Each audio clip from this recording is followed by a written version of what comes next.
My version of a deconstructed sandwich is you throw all the ingredients out of the kitchen window and see which toddler they land on.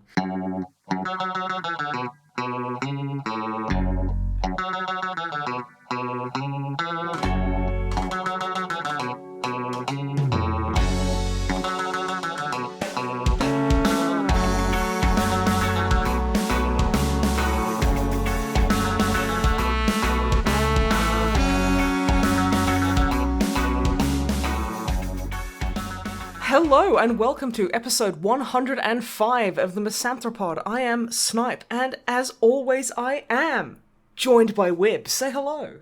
Hello, you're awfully Shatner today. Thank you. I was inspired by listening to the latest podcast that I really like, Men with Funny Heads, available on Spotify and iTunes and wherever you get your podcasts. I mean, not iTunes yet, but... Well, I mean, it will be by the time it's out. Hopefully. You're welcome, by the way, for the fucking plug. Yeah, that's my podcast. Yeah. And Drummer Matt, how are you today? I'm well, thanks. How are you, Snipe? I'm okay. I was trying to do my good deed for the day, but I guess I should just fucking dig a hole and bury myself. I'm literally the worst human being. Anyway, so we're doing a podcast. We are, yeah. Yeah, but you should go check out Men with Funny Heads. It's a sci-fi podcast with our good darling Snipe. Not me. No, why did I say my own name? Oh wow, this podcast is. Did we even find the rails? No, I'm building rails like 400 miles south with the lovely darling Wib and the incredibly beautifully voiced Longfang, where they take an episode of a sci-fi or like a movie and watch it and then just discuss it for a bit. We do. It's actually super legit. We talked about The City on the Edge of Forever, which is a Star Trek The Original Series episode. And it is very, very good. Oh, that's that one that you like. That makes it sound does like not narrow it down. I only like one Star Trek, as if I haven't spent... Okay, no, but the one you notably like, you've mentioned it before in passing, I think. Yes, it's of the original series. I don't know many of the episode titles for the original series Star Trek, but I know that one. It's one of the original series that I consider to be one of the best episodes. And that's episode 2, and that's out now. I like that. I like that you've gone with ones you like, because it'd be very easy to, and I'm not saying you won't and you shouldn't in future, but it'd be very easy to pick a really bad one and just rip into it for however long you're doing the podcast for. I think there's, especially with YouTube reviews and all this kind of stuff, I think there's a massive swell. It's not as bad as it was, but of people only doing shit they don't like just so they can really enjoy being super over the top mad about it. Yeah, and it's really tedious. Yeah, so I really like that you picked one that you like. That's really cool. Yeah. Yeah, well, that's the thing, cool. Wanting to have both good and doing both good and bad. Yeah. Although the first episode was on fucking Andromeda. Okay, yeah, fine. Yeah. Well, that's it. A balance. We've basically got, a really, really good bit of work attached to Gene Roddenberry and a really, really bad one. Although we still have... The duality of man. At some point, I will have to convince Longfang into doing a video on podcast, on the worst episode of Star Trek, which I maintain is, I think it's called 2 Days, 2 Nights, which is... It's an episode of Enterprise, and it's... I mean, granted, there's episodes like Code of Honor that are maximum yikes, but... 2 Days and 2 Nights is just the most boring thing you will ever watch in your goddamn life. I remember hearing bad things about A Night in Sickbay. A Night in Sickbay is not great, but honestly, stuff happens in it, so it's definitely better. Mm-hmm.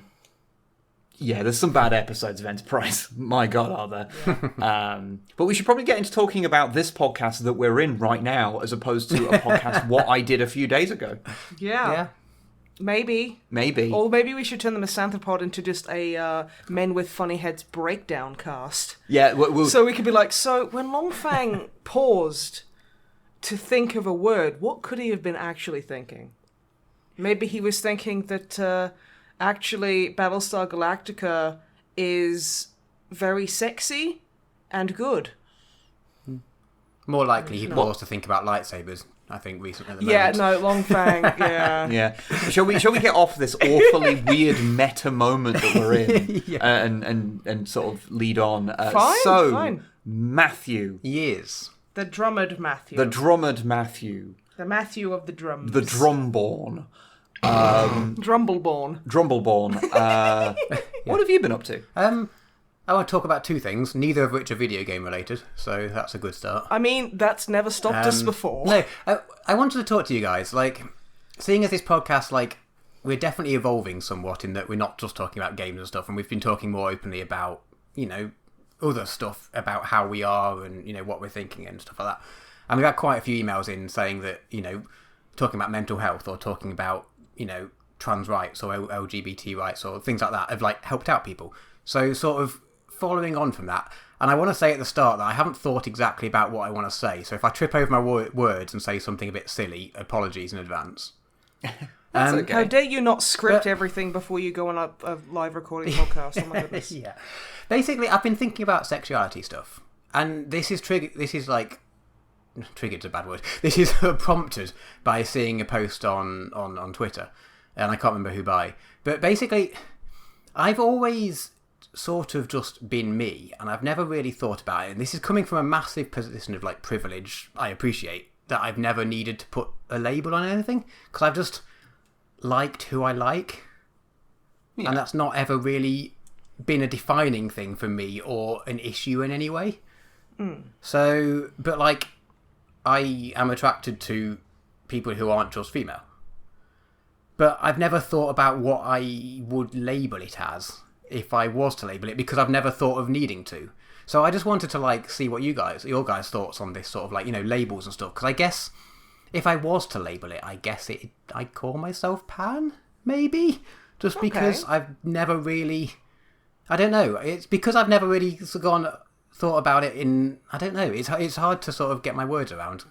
I understand that. Oh, absolutely, yeah. I don't know. So I was like, well... And I saw there was a post on Twitter that I saw basically saying the same thing. Like, they've never had... Whoever it was, I can't remember the name.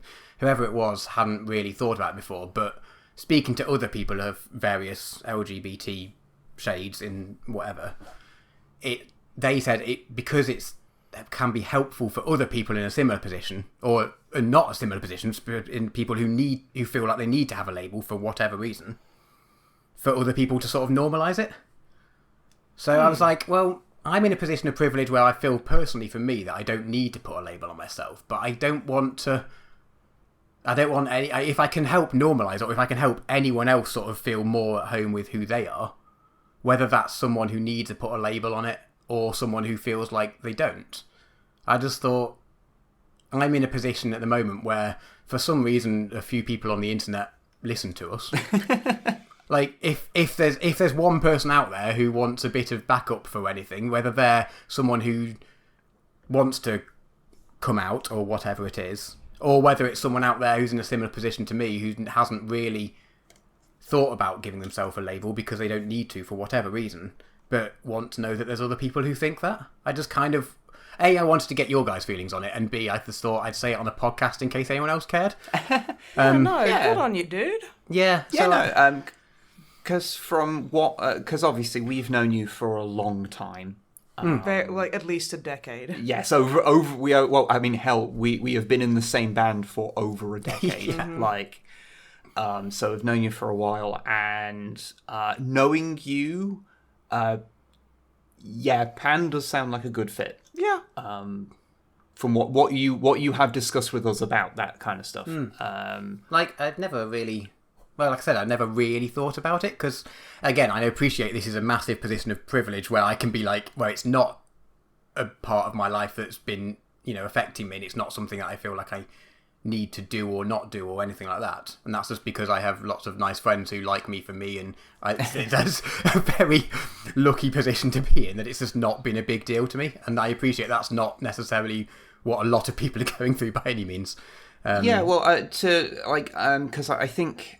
in a lot of ways, we're in sort of a similar position because, how long ago was it now? It's like a couple of years ago, maybe, I started realising that I was basically repressing, like, attraction to guys. And that I had basically been doing that, like, subconsciously my whole life. And the thing is, as a married man, like... and I don't have any desire to be with anyone else. Like, you don't have to say that, but it is appreciated. David Bowie is a thing, so it's okay. I mean, you can still look at pictures of David Bowie and think he's attractive. That is apparently it's just because I've realized a lot of people, a lot of men specifically, have cited David Bowie as their like either like bisexual or like non-heteronormative awakening. Yeah. Fair enough. But you know, I realized that was a thing I was doing, and so because I had been, like I say, subconsciously repressing it. And it's why I on Twitter I did do a thing and go, hey, so I am some kind of bisexual, and it is a weird thing because I often, it feels like even though I am, you know, open about it, because it is something that has not affected my life, because I am, you know, I'm in a straight relationship, as it were, or at least that is how it appears. It's presenting. You know what I mean? It's like because it appears to be, you know, my sexuality appears to be that. Like I have not suffered any prejudice for it. So I often feel like I don't want to intrude on people who've actually had to. Well, yeah, exactly. That's kind of that's half the thing of what I'm thinking. I was like, I don't want to come in and be like you know, start claiming that I've suffered or I've had things happen. I'm not at all saying that. It's sort of almost the opposite. But yeah. I'm not entirely sure what I was trying to make a point. I just wanted to say something. Well, no, that's cool. And you know, I mean, coming into it, it's a different angle for you because it's not like I was repressing anything before. It's just that because I've never had any of the bad side of things, and because I've been in two sort of major-ish relationships. This most recent one for the last since at least as long as I've known you. So like yes, I don't know. I should know this number. 12 years. Something like that. If my brain wasn't in other places, I'd know the number, honest. So it's like similar to you. It's not really going to affect anything from a practical point of view. But yeah, I just almost feel like a position of almost responsibility of like. Well, I'll put it this way. Sorry, Karen. Just if it helps a single other person who's having either doubts about coming out or doubts about themselves and not wanting to come out, because I don't really want to come out as such, because for me personally, it's not something I feel like I need to do for me. But if doing something similar helps other people, I feel almost like a position of responsibility that anyone listens to this podcast or whatever, I feel like I should do it to help them. If it does help, if it helps a single person, sort of normalising it and talking about it, it makes me happy. Purely visibility. Yeah, that's the exactly. thing, and it's just And I think that a lot of people probably don't think about it, like either they repress it or it's just never something they've actually actively thought of, or and for some people it can be something that destroys them internally trying to figure out. And I've seen there's a term called egg, which is like a basically a trans or non-binary person before they've realized that they're trans or non-binary. So like there's like subreddits like egg IRL, where it's like, oh yeah, like me, an assigned male at birth, sitting there going, God, it'd be really awesome to be a girl. I'm definitely cis though. And it's like little things like that, or like yeah. I had the whole thing where I kind of just and it's like this thing because like it's not like I had any issue with like it's internalized homophobia, internalized biphobia. It's society being a fuck. Yeah, and it's like, oh well, that was an intrusive thought or whatever, and just not even not analyzing it. Everyone else gets these, and I'm going to repress them as well. And then I got to a point where I was like, wait a minute, that's just bollocks. That's just a really pretty man. Like that's just a hot guy I want to do kissing with, and that's fucking rad. I should just, and like why was I doing that? And it's like it was just one of those things where it's like, oh okay, I guess that's me now. I guess it was always me, but I just for whatever reason, it was just something, just my life had just led me to a point where it was never relevant. So I guess that's why it took so long for me to realize that. But for me, it was useful to come out and do so publicly, because it meant that for me, because it was an element of repression about it, that it meant that, like, yeah, go, do that. And likewise, I did get people say that it was good for them, and a few people did say that they had come out for not being bisexual like me, but other things, because they saw me do that. And so it is really useful if you are in a position where you can and you feel safe doing it. If you have any degree of social capital, I think it's like, it is a really I don't want to say that if somebody's in a position of, like, even no matter how vaguely the public are aware of them, they have a responsibility to come out and announce and label themselves, because even, like, some people still hate labels, and that's I did want to make that point. Like, I don't. Yeah, some people, me probably included. Like, I think it comes from a place that because I've not had any of the bigotry or hatred targeted towards me personally, hang on, what am I trying to say? These things are complicated. Take your time, dude. Because I've not had any of that, I don't. In an ideal world, no one would need to call themselves anything, because everyone can just be who they want to be. Yeah. But I'm trying to say that without trying to invalidate anyone who does want a label, because that is I don't. Yeah, no, I think it's fine to have sides. labels, and if you want them, and if that helps you or your people you love, or people who you hang out with or whatever, like, labels are great or can be great. And I'm not at all. I don't want to invalidate anyone. A lot of people no, dude, in like a broad honestly. statement. But I think the way I'm thinking about it is that in an ideal world, in, I don't know, hopefully not too distant future, but realistically possibly a way off, we won't need labels, because it won't be assumed that people are straight, and it won't be assumed that people are of a binary gender. People can just be who they are, and we wouldn't need these labels to fit into, because everyone can just be who they are, and everyone will like each other. I think that's which is sort of why I don't necessarily want to label myself. But again, that's such a position of privilege to be in. Yeah. Which I completely appreciate. So I don't want to take anything away. So yeah, it's a bit of a tricky one.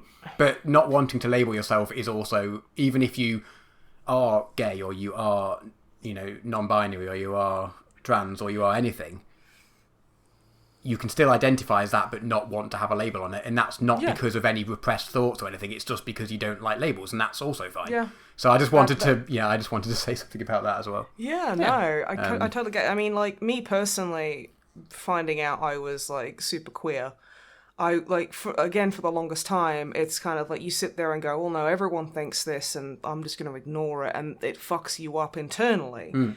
Well, this is my experience. And then, like, suddenly having a label was a relief. Yeah. Definitely. I was just like, oh my god, I'm not this fucked up okay, this is a known thing. Holy shit, this explains so much. And then you see other people's experiences, and it was just a wave of relief for me. Because I was like, oh my god. Because, I mean, I don't have the best track record, like, internally anyway. Like, mentally, like, mental health or whatever. So, like, being queer on top of that was just... It was a fucking mess. And seeing, like, other people go, oh yeah, no, I get you. And I'm like, oh my fucking god, okay. Awesome. That's good to know that it's just not me being, like, a weirdo or not... You know what I mean. But, like, so I completely understand the desire for labels, but I also completely understand not wanting them. And I also see the social importance of having a label, which I can imagine is incredibly frustrating for people who don't want them, like you, Matt. But, like, it is also useful to normalize and, like... It's incredibly useful to have these words to... It almost like it gives legitimacy to give it. Legitimacy to say, like, cis, like, het people, say, like, like, someone's dad or mum, and it's like, they've, like... they see their child transition and they're like, well, I don't like labels or whatever, which is fine. Again, no problem with not liking labels. And the parent doesn't understand because they're old and fucking boomery. But if they've heard like the word transgender floating around, they might go, that is an actual thing that exists and is real. Well, it's just, again, even if you don't want labels, you are completely fucking valid, but I'm just giving an example, kind of like from some old people I know. Normalization is like that's the thing. It's about, normalizing these things. It's like how, in like your Twitter bio or whatever, putting your pronouns in there. Like me, you look at me and you'll go, that's a guy. But, I'd still put my pronouns in there because it helps normalize that you going, I will look at someone's pronouns and go, okay, so that's that. And also, you might identify as female, but still like having a beard or whatever. Like that's exactly. It establishes that just because I look a certain way or I appear a certain way doesn't mean that that's what I. It doesn't. It separates presentation from gender. Yes, exactly. Which is very important because we need cinnamon rolls, not gender rolls. Unless you really like gender. I'm not a massive fan of cinnamon rolls either, to be honest, but well, you're my cinnamon roll. If I had to choose. Okay, fair. Well, I mean, again, it's like I've seen like the gender binary is bullshit, and then like except for some people like the gender binary. Some people like being binary female or whatever, and that's totally legit. I think probably the best way to put it is that these things are, as important to the individual as they want them to be. Yeah. And that's cool. Like, so yeah, basically, you're all cool in our book, unless you're a bigot, and then you can fuck off. Well, I mean, unless you argue with us on Twitter for being quote-unquote political about just human beings existing, in which case, we've seen your timeline, we know you retweet actual fucking Nazis. Because it's always the fucking same. It's like, you'll get, like, I get, like men psychoanalyzing me, saying, she's too aggressive. She needs therapy. And I'm like, ha! Yes, but not for the reasons you think. Like, aggressive woman, time to just get really angry for some reason and accuse her of being political. It's like, I would really love it if just one time someone would be really weird at us on Twitter and I couldn't predict with unerring accuracy the exact people they're retweeting. Yeah. It's really funny. We literally get to a point where like, this person's just said this. Okay, I'm going to check their timeline. Who do you think they've retweeted? And we'll list off a bunch of names and we always win. We always get it right and it's so fucking depressing. That's the thing. If you're gonna be weird to us on Twitter, please mix up your retweets. I'm fed up of seeing the same retweets of Ben Shapiro and shit. Like, please, just mix it up a bit, please. But yeah, no, it's cool to be open about it, dude. Yeah, and I think I've made the point that I wanted to make. I don't really know what that point is exactly. That's okay. You'll figure it out. It's cool to be who you are, everyone. Yeah. Unless you're a bigot. Or unless you like, I don't know, playing Hanzo or eating avocado, in which case I'll try. I love you, but it's hard. It's difficult. I don't judge anyone except for people that really like the music of Cliff Richard. Yeah, that's right, Mum. I know you're not listening to this, but like, I judge you. She's gone to Scotland to shoot some Scots people. I mean, she literally sent me a text the other day. There is a part of that information that is very accurate, and I think it's best to just leave it there. Yeah, she's just going to come back in 2 weeks covered in blood, piss, and iron brew, and being like, it was a trick, there's 2 of them. She's got scraps of tartan that she's taken as like trophies, and it's like, can you please not do that? I just realised I accidentally referenced a Jim Davidson joke, and I want to just say now, I hate that cunt. I'm sorry. Really? I don't think anyone would have noticed, considering that. I know, that would but involve, I noticed, and I wanted, because like my parents used to like him a lot, and of like, course they did. So like, there's a trick, there's 2 of them was like a household thing. It was like, so it's like, I should just bleach that from my mind. But yeah.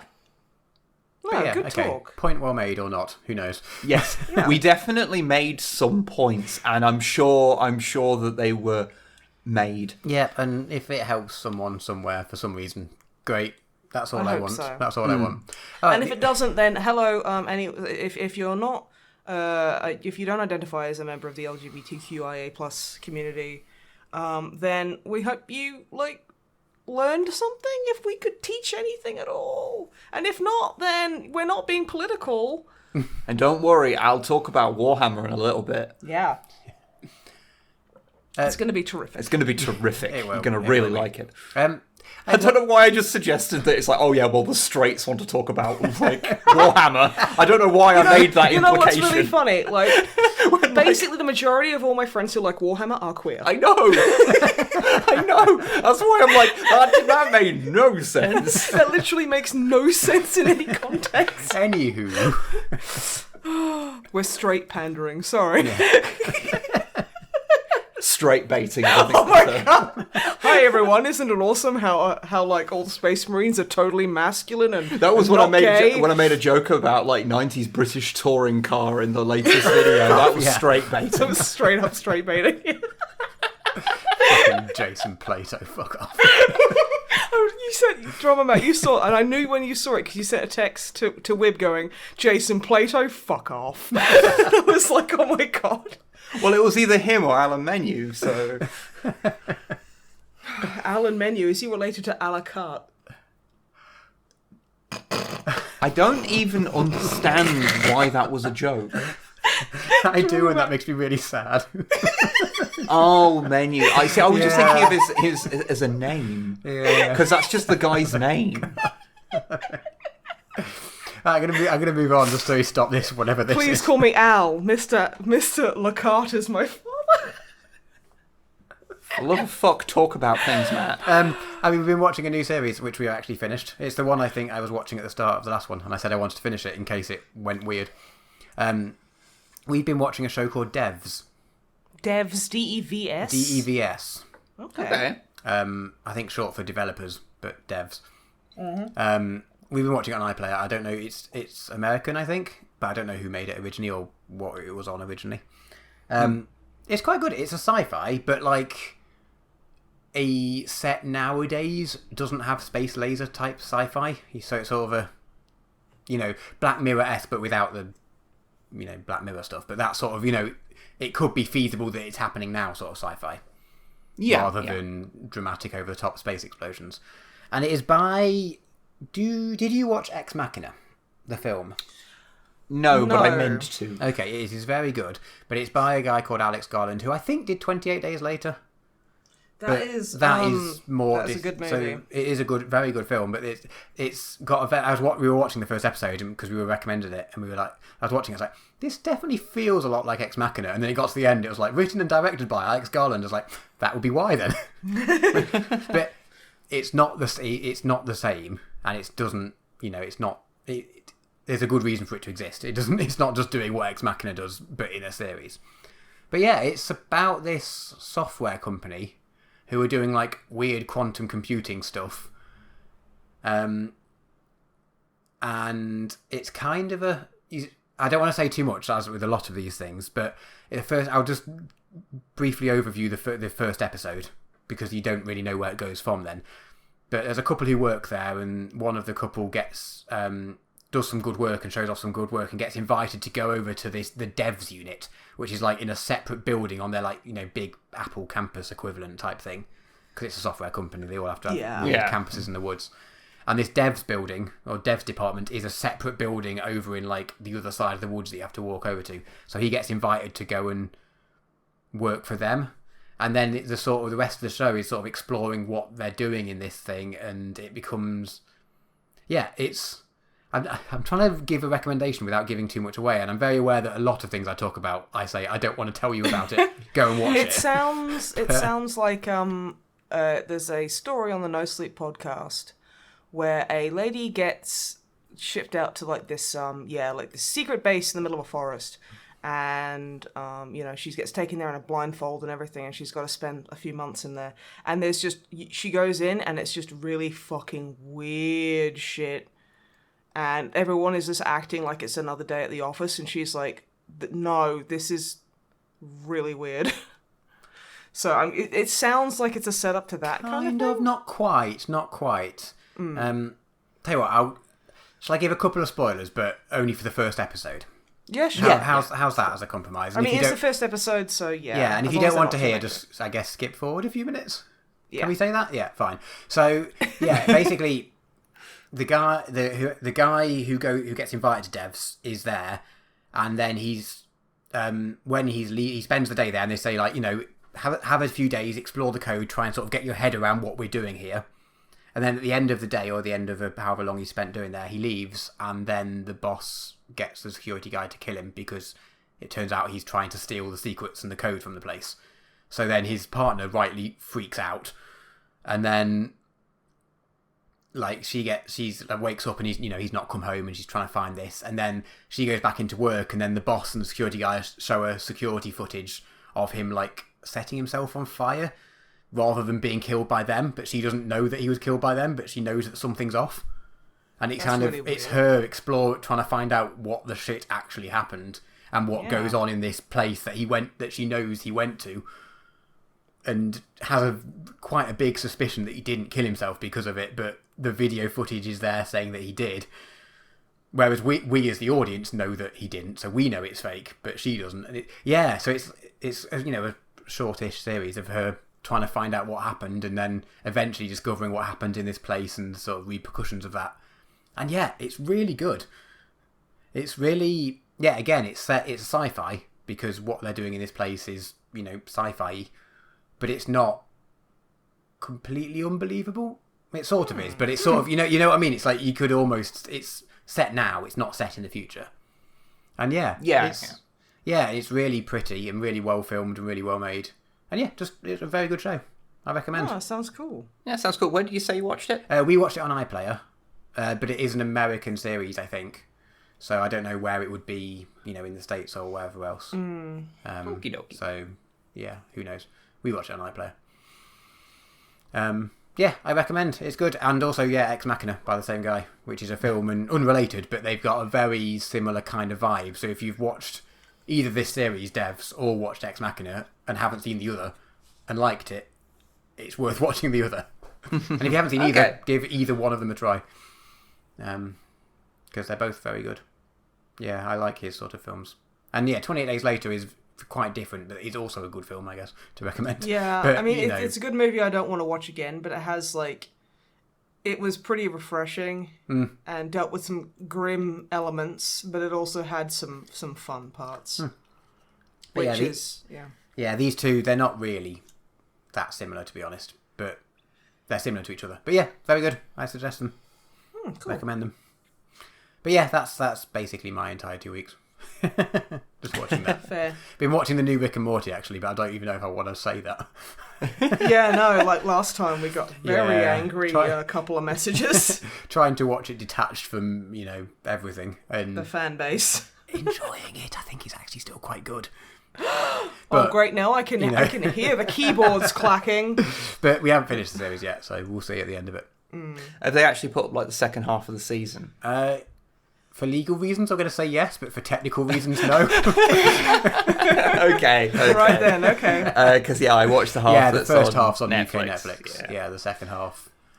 It's not. There's actually a mention to the whole COVID thing in it, so I was like, well, so it can't have been out that long. The second half of the series. Okay. So Jesus. we're just watching it. We're like, hang on, is this alluding to? And then at the end, he says something about where I can't remember if they specify it exactly, but they mention it, and I'm like, oh, okay, right. So it's been going on long enough that it's now in animated cartoons, which take not a completely negligible amount of time to make.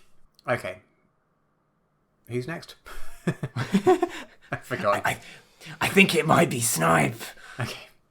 All right then, Snipe. Well, how about you talk about something else? Okay. What have you been up to? Well, honestly, I've been up to not much. It's been a bit of a rough couple of weeks for me, mental health and the Rona malaise and all that kind of stuff. Yeah. But I've been playing a lot of The Long Dark because it has an update. I mentioned that last week, I think. Where it's basically just, even if you're indoors, you'll still be getting cold. It's just this ruthless cold. Oh, fun. The world is minus 10 degrees colder. Oh. And it's just, it's hard. They do have like a badge, like it's like an achievement. Because badges, I'll say, they actually do something. So it's like if you've run 25 kilometers, then you can equip a badge at the start of a new game that means that you lose less stamina or energy when running. It's basically achievements that unlock perks. Yeah. Whereas this is just it's just bragging rights. It doesn't have anything attached. And it's basically just survive 22 days. And trust me, it is fucking difficult. But damn if it ain't fun. So, and they've also, in celebration of Canada Day, they put in, like, ketchup-flavored crisps and, like, jugs of maple syrup you can drink.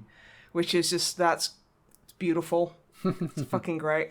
So, yeah, I did that. I've just been playing it, like, and just kind of trying to get into the crafting and stuff. And, like, because playing it on this challenge mode has actually made me a hell of a lot better at the game, and now I'm not scared of getting chased by a wolf or anything. I would like to just make a brief observation about something you said a moment ago. Was it about Canada? Yeah, I really... Because that's just something I do now. I really like how referring to Canada as Canada as a joke is something that you should never do, because the moment you start doing it as a joke, it instantly slips into being just how you refer to the country. It has replaced my common vernacular. I don't think I've ever seen a word that does it that quickly, because I've seen multiple people have this problem. That they just start calling it Canada so quickly. Well, it's not my fault that it should have been called Canada from the start, but, whatever. But yeah, really good. I've actually, like, it's like after all this time of playing it, I'm still finding new areas and new things, and I'm like, yikes, okay, that's nuts. Yeah. But yeah, so I'm kind of currently going through on like a custom game where I have passive wildlife, just to kind of get a feel for stuff in the real game and kind of like get mental maps sorted. Yeah. So I was like, I've tested bear luring.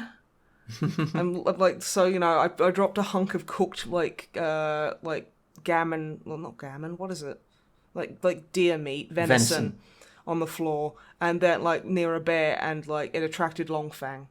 No. Yes. And the bear kind of came up, and I in this save I have a revolver, and I was like, okay, small arms fire in real life will do shit all to black bears, but can I, like, how many bullets can I put in it to at least slow it down, or, like, whatever, And it turns out I put 10 rounds into it, and it was still running at about fucking 39 miles an hour. It was ridiculous. I was just like, well, shit. I do remember watching you trying to kill a moose in the game. I got gored horribly.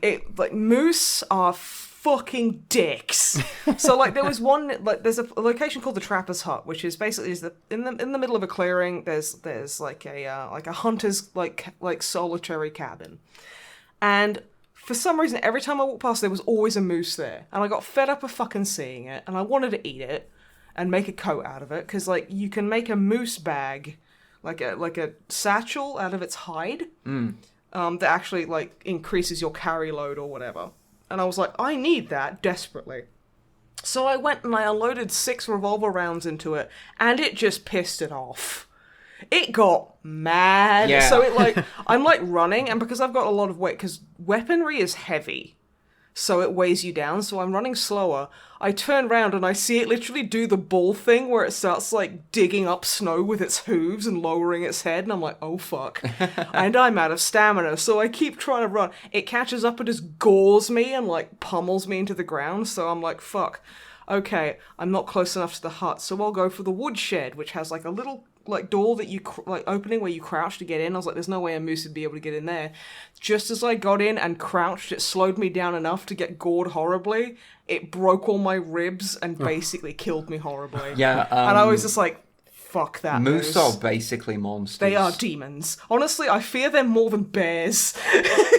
Like, there are certain animals where you look at them and you go, I can see why, like, They're like 8 feet tall. Yeah, I can see why, like, early man saw these things and was like, yeah, no, monsters are real. Yeah. And a moose is one of the animals. Have you seen that fucking video? So moose are like 8 feet fucking high. They are ginormous. And they are solid. And it was like, say it would be like shoulder height, and I'm like 5'9", so it'd be like snow up to like my shoulders. Yeah. And this moose just running completely unimpeded through this fucking, basically it's up to its like fucking neck in snow, and it's just like, yeah, and it's running at like 30 miles an hour. And it's just like, I no longer fear death unless it's at the hands of a moose. To which I fear it. You should not greatly. fear death, but you should fear moose. I still think that the plural should be meese. It is. It's like goose and geese, moose and meese, or moose and moose. That's silly. It's silly. It's almost as if the English language is a horrible, cobbled together mess from other bits of other languages that we've stolen. Yeah. Genau. I thought I'd just say it's exactly in German just to really throw you off. But yeah, so I've been really enjoying that. I played a couple of games. I played Lichdom Battle Mage, which is a weird one. If anyone doesn't know, it's basically like it's in the style of a first-person kind of shooter where you just lob spells at people. It's in a medieval setting. Clancy Brown's in it, so already that's given it more points. You have the most cookie-cutter generic fucking backstory. If you play as the guy, spoiler alert for the first 10 seconds, your wife is killed, so now you're filled with generic man pain and must go on a crusade to get revenge on her. And then if you play as the girl, it's really cowardly and they're like, oh yes, this is my sister. It's like, just say wife. I really thought they were going to go for that one. Like, hetero tropes are boring. But when you take those hetero tropes and make them gay, they're amazing. They are fantastic and I love them. But no, it's like, so she's like, oh, kill my sister, generic man pain, blah. And it's, honestly, the writing, like the banter between you and the other character is great. Like, because the male character is still there, but he's not like the chosen one who's doing magic. Like doing Clancy Brown magic. Well, whichever one you pick. Whichever one you pick, and the opposite one isn't doing the magic. And like, I love their banter. It's so fucking fun. To me, it was far the actual too... gameplay is really tedious. I found their banter to be quite... It was like well acted, but I found it to be way too modern. It didn't fit the setting at all, but I liked the fact that they seemed to have a bit of chemistry. And like they spoke quite naturally, and it was well acted. So yeah, but the actual gameplay, it's like a bit bleh. It's a bit kind of just same monsters over and over again. It looks pretty. It's in the CryEngine, so if it didn't, then that'd be weird. It's actually a weird thing I felt when I played a little bit of it, of that it takes a moment to adjust, because you're used to when you're playing a first-person shooter, you click... You're used to hit scan. You click button and then thing happens. Less hit scan, because like if you're firing like any projectile weapon that's slow, you still press the thing and then the thing happens. Whereas because it's a spell, you press the button and then there's a lag as your character casts it and then fire it. You adjust to that very quickly. So yeah, you have to adjust to it, but it's just a weird sensation when you first do it. You're like, oh yeah, this is weird. You're like, yeah, I guess this makes sense. There's a lag on my fire, but you adjust to it because, you know... Also, humans, like, massive negative points to it, because I was super excited to unlock the lightning spell, because I wanted to Sith lightning everyone, and it turns out it doesn't even fucking damage them, it just stuns them. Yeah, and also... And ice doesn't... it's just another stun, and I'm like, what? No, fuck you. I want to Sith lightning and freeze people. How dare you? And like, fire is the only thing that does any damage. There is like really in-depth spell crafting though, so maybe you can. Maybe, but like honestly, it literally has two menu like layouts where it's like smart menu and it's just like the simple one. It's like, okay, so you're saying that I'm stupid if I use the complicated one because it's garbage and doesn't make sense. I'm going to be straight up. By looking at the UI of that game, I felt stupid. The UI is fucking appalling. Because there's like 5 different upgrade UIs for spells, and I was just like, I do not know what's going on here. Yeah, I mean, honestly, like, for a spell flinger, it's generic, but, you know, you might have some fun with it. But also, they have, like... The different enemy types have just, like, aerial text next to it telling you what they are. It looks dev kit-esque. Yeah, it looks like it's just, like, something that they haven't taken out of. It's because you were saying, it's like, if they took, like, oh, this is a fast attack guy, and it's just a skeleton with, like, fast attack above it, and you were like, well, why don't they just have a symbol? Yeah, because that would fit way more within the aesthetic of the game, and it wouldn't. It broke my immersion. Because it'll be like, oh, there's a boss, and so it'll say above above the character, just floating above it, boss, and it's like. I understand if you want to put like a little symbol, like say a red skull above it. That's a really good indicator. To demonstrate that it's a dangerous enemy. It's a special enemy. Amongst the other like enemies that are around. Like there'll be, this is a lieutenant. Okay, well it could have a white skull then because it's a boss, but it's not as big a boss. It's like a mini boss. Like they could do stuff like that, and it was just really weird to just see it just written in plain text. Fast attack. Because it was like you sit there and you go, aren't you just making more localization work for yourself there by having to write it out, like rather than use generic symbols? Like, because if a lot of them I guess you would have to put a key somewhere, so it does still require the same amount of localization has to happen, I suppose. Yeah, but at the same time, then it's messy kind of on like, screen. and it looks ugly. It looks messy. It looks like a placeholder. Yeah, and it's just like little bits like that. I know it's like kind of nitpicky, but like no, it does kind of like take you out of it, and it is a bit weird. But I mean, honestly, I found it just incredibly generic, and like it's like it's fine. It works fine. It plays a bit stodgy, but I mean... The video game exists. The video game exists, yeah. Played another game that I actually really like. A Way Out. I played that with Longfang. You can play 2 players, because it's basically you and another prisoner break out of jail during, like, the 60s, 70s? I think it's around 70s kind of time. And so, like, I'm playing as a guy called Leo, and Longfang is playing as... Oh, shit, what's his name? Vincent. And you basically break out of jail, and you've got to kill a guy who betrayed both of you. So it's like, okay, that's cool. Like, and initially it sounds really kind of boring, and like the initial the first like half hour of it is just kind of like walk to place, press A, listen to shit, and it's like, but then it gets into it, and it really smacks of like the Deadly Premonition kind of levels of camp. So, like, I hope not like the second one. No, Jesus. No. Spoiler alert, you break out of prison because it happens quite early on. Do you know that in the TV series Prison Break, they break out of prison? No. Really? Yeah. It's fucking spoiled. Thanks, I was going to watch that. Anyway. No, you weren't. No, I wasn't. I absolutely fucking was not. I think Peter Stormare is in it. Oh my god, I watched a movie the other day that I'd already seen, Mercury Rising, and Peter Stormare was in it, and oh my god, that man when he was younger. Oh my goodness, Peter Stormare. I've not seen a young Peter Stormare. Oh, he is fucking hot. Okay. Look, I actually will stop the podcast. No, please. We're already on a tangent. Let's not do this. Okay, please. well, I can talk while looking at Peter Stormare when he was younger. So, I get you. I yeah, get you. He's a very attractive man. But yeah, you get out and you come across a farmhouse with a bunch of old people, and it has this kind of system in it where Leo, the guy I'm playing as, who is a fuckwit, will suggest like, oh, there's some old people in that farmhouse that are literally having tea with a fucking loaded shotgun, literally a shotgun on the table, and the woman's having tea and watching news, and it's like, American dream, I guess. And like, he's like, we tie them up and like put them in like the cellar or something, and then we can have free run of the place. And then Vincent, who is a normal person, is like, no, let's let the horses out so that they're out like long enough to like, so we can get a change of clothes and stuff. And so we obviously went with Vincent's because Jesus Christ, Leo, what is your fucking malfunction? So we go out, let the GGs out. And then we go into the house after the old couple's left.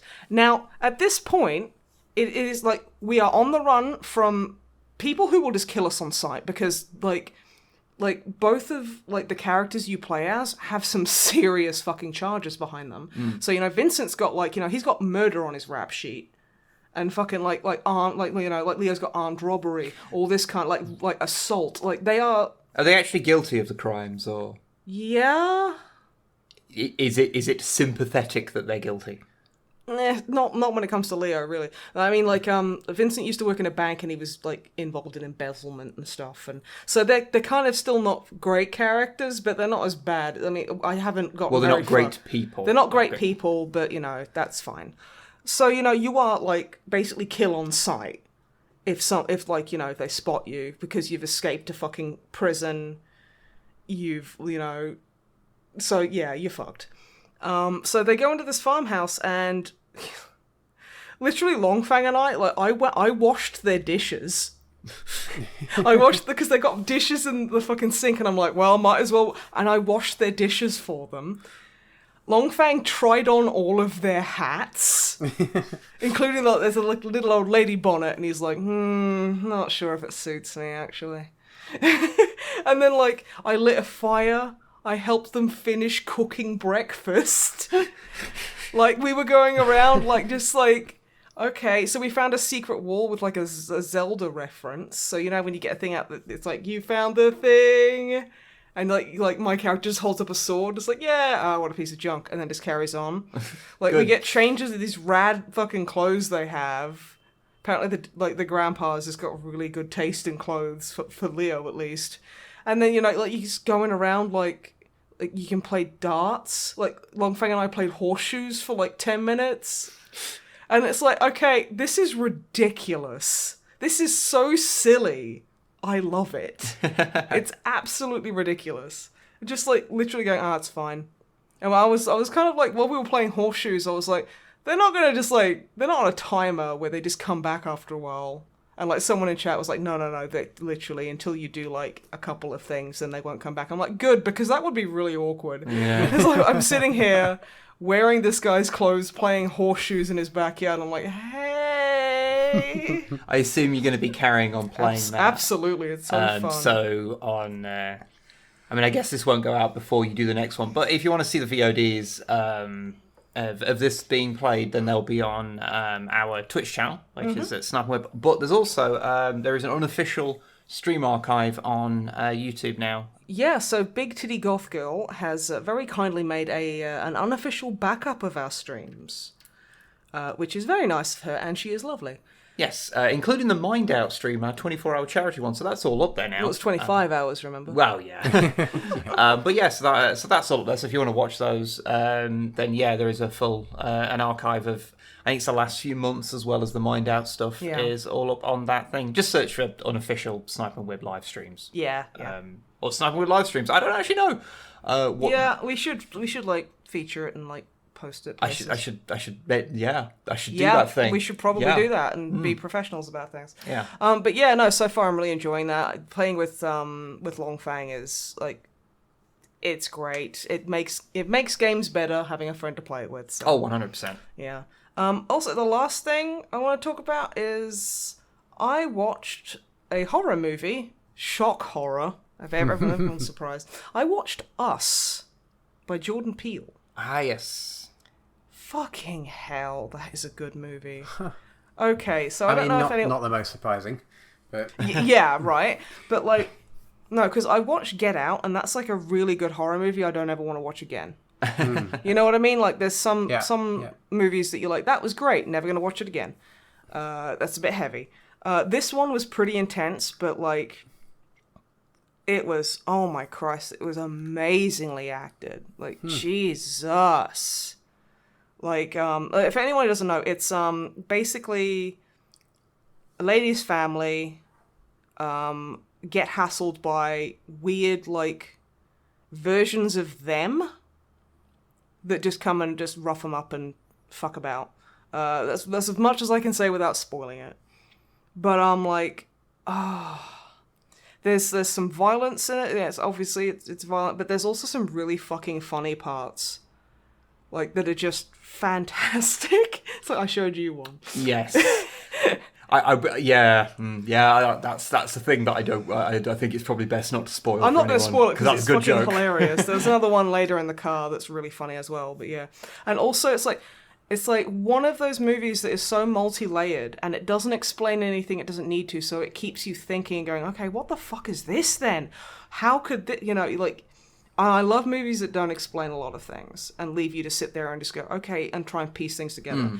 But you've watched a good movie, or an intense one at least, when after it's finished, you just kind of sit there and just think about it okay... and just kind of unpack everything. You need a moment to decompress. Yeah. It was really good. I really like that movie. It is. Oh, It is really fucking fantastic. And, like, just the little nods, like even thinking about it now, there's certain things that at the time I didn't notice, but is a very nice hint of, like, a nod to something. And I'm like, okay, that's rad. So yeah, I honestly, that movie is fantastic. Cannot recommend it enough. But yeah, I don't want to spoil anything. So I can't really say anything. Yeah, there's some movies that's just what you got to do. You just got to say it's good and then move on. Honestly, on the horror front, it is incredibly tense. I would say it's more of a thriller than a horror movie, although, like, the differentiation is, it's tricky. Yeah, honestly. But some people would say, oh, Silence of the Lambs is not a horror movie, it's a thriller. Yeah. So I'd say it's a violent thriller, and it gets very tense in parts. It is a big spoopy movie, and it's just great. And also, like, this happens in the first, like, couple of seconds. There's just bunnies in it, and I like bunnies. Does anything bad happen to the bunnies? No. Oh, good. No, the bunnies are fine. If any, they're just kind of like, they're just there. They're knocking about. If a small animal shows up in, like, a horror movie, then I assume bad things are happening to that thing. It's like anytime there's a dog in a video game, anytime there is dog in game, you know, or, like, anytime, like, there's a relationship in a movie where people are actually, like, they like each other, fucked, completely ruined. But yeah, so, like, no, it was good. Writing's fucking solid, looks gorgeous. It's just so eerie. So yeah, can't recommend that enough. And that's basically all I've been doing. Wibble it. Just a little bit. What have you been up to, dear? A few bits and pieces. Apart from painting all those gobbos? I mean, I've painted some gobos. I've painted things related to them. I was going to talk about that in a second, actually. So, obviously, I've not got too much done because we recently put out a new Codex Compliant, and the editing on that took a huge amount of time. Actually, just honestly, the last video took a weirdly long amount of time to put together. Very stressful time. I'd almost, if I didn't know better, I'd maybe say it had something to do with the fact that we're in a period of history that is incredibly stressful to merely exist in. Yeah. I mean, if you wanted to be accurate about it, I guess you could say that. But I've been doing a fair bit of painting. I did actually want to mention because 40k 9th edition is imminent at this point, and / you can already play it. Yeah, so you can already play it, but it's not. Yeah, I've played a little bit of it. I played a little game against myself just to kind of see how it works, and it seems fine. But the points for the game are radically changing. There's points increases across the board because I was talking to Snipe about this earlier. Yeah. If we were in a world where humans were rational actors, then what they'd do is they'd say, okay, the games have got too big, so we're going to make the standard size of games be 1,500 points or 1,750 points rather than 2,000 points. 7mm models are just too large. Let's make them 3.5. No, you know what I mean. Just to lower the point size of the games themselves, and it's okay, cool. That would be the sensible way of doing it. But because humans are ridiculous, you know that if you said that, then everyone would still play at 2,000 points. But that's okay. And just do it anyway. Because then you could go, yeah, well, sorry, but the recommended is 1,500, so it's your fault. Yeah, but what they've done instead is they are increasing the points of everything. Pretty much everything. There's a few exceptions, but basically everything is going up in points, price. The thing is, some things have been more badly affected by this than others. Most things are going up by between 10 to at most 20%. At most. So some things end up being the exact same price. With the way prices have been shuffled around, regular Harlequins turn out to be about the same price. Yeah. I think a certain build of them is an identical price. Whereas most things have gone up a little bit, little units have often gone up by a point, things like that. However, grots, which have been 3 points since 1998, have gone up to 5 points. So they've gone up by a third. It's almost like someone at GW hates you Well, specifically. not a third. They've got not quite a third. 33%? They've gone up by a huge chunk, and yeah, that means that, for reference, a full squad of grots, which is 30, used to cost 90 points, whereas now they will cost 150. That is... This is violence. That is, and if, say, hypothetically, you are making a rebel grot army that makes use of the all grot clan that you added to the game 4 fucking months ago, I guess that would really suck. It feels like an elaborate trick. I mean, it's fine. Within the balance of the game, everything's going up a bit, so that it's not like they're actually I think that is probably because they're not getting any better. I think that is overcosting them, but it's not by as much because everything would be going up by a point anyway. So it's not as bad. But also, it's a thing. It's not good. But it will make getting to a full-sized army with my grots a little bit easier because I'm already at 1,200 points. So who knows? With all the things going up in price, I might You might have an apocalypse force. I might be at 1,500 points or something. I might actually be not far off that. So that actually it swings and roundabouts. Yeah. Armies becoming cheaper is technically a good thing. Because they'll cost less money to put together, I guess, which is good. Yeah. But I'm not 100% convinced as to how all this is going to manifest in the actual game itself, because radically changing the points of nearly everything in the game feels like Ninth is going to spend a lot of time slowly tweaking the points. Because, weirdly, though, they've also increased the points of some things that were already wildly overcosted, like Stompers, which cost way too much as is. And I think they've cost more. I think they've gone up in points slightly. Ugh. And it's no one uses Stompers because they're, terrible. They cost, They cost too much. They cost literally hundreds of points too much. Yep. It's bizarre. But I did get hold of some squig hoppers. Yeah, they're super cute. I love what you've done with them. From Age of Sigmar. Gorgeous. And I'm thank you. And I'm making them into commandos, so that's fun.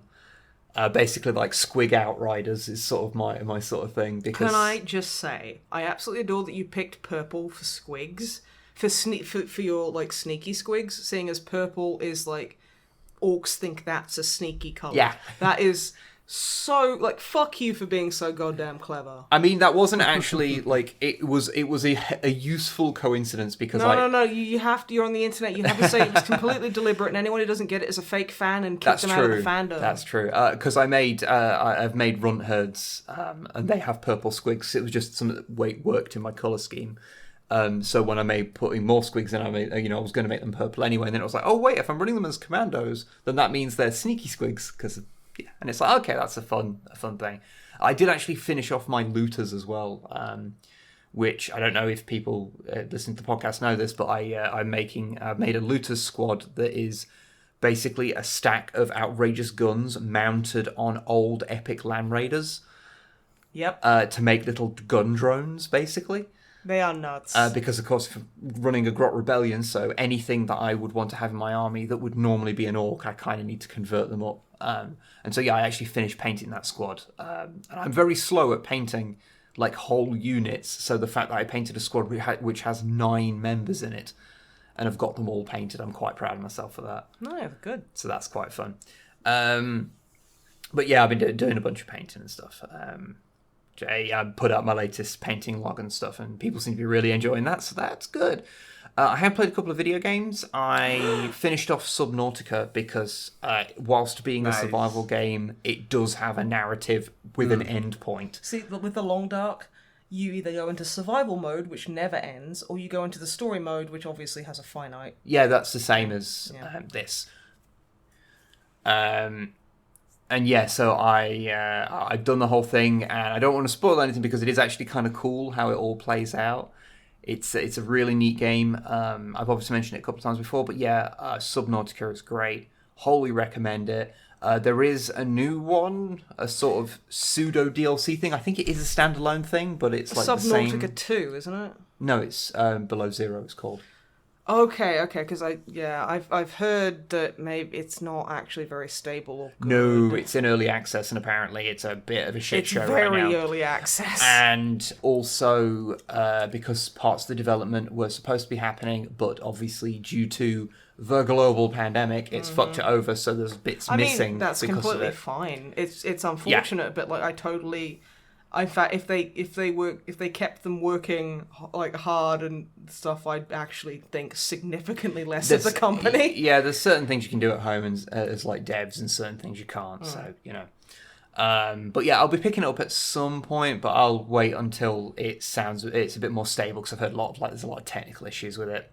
Plus, I did just play like 40 hours of Subnautica, so I'll give myself a break. Yeah. It was actually a really cool thing, because there's like time capsules in the game, and I love those. When you get to the end of the game, you have the option to submit a time capsule, which go off to they get voted on apparently. Because you got a really good one. I got a really nice one where it was like someone took a picture of like a cute fish. And gave me some special. So you leave them, and then other players get them. Yes, that's cool. Which is lovely. I like that. Yeah. Well, you got like a really nice note. It was like, "Hey, I hope you're surviving okay out there. This really helped me. Yeah. Good luck on your journey." So it was just like, oh. Yeah, I really like it. So I took the time to like try and make a nice package for someone. Like basically, I think because you're given quite a lot of freedom, because you can write the note and take a picture. I think there's some severe moderation. They do moderate it before it gets put into things. So maybe mine won't end up getting put into it, but I hope someone does. Cause I tried to leave a nice message. What did you say? I can't remember. Nice boobs. LOL. Nice ass. Nice ass, Samson. Also, I found out, because I have a 100% achievement to the game as well. Wow. Achievement to did. Yes, that means they legally have to hire you for the next one. I believe so. Which did involve hatch, because I didn't get into it like right until I beat them. I completed the main narrative, but hadn't done the last thing that means you beat the game. But obviously you still have the freedom, so I did the last thing I missed out, which is making a little habitat for you to hatch eggs in.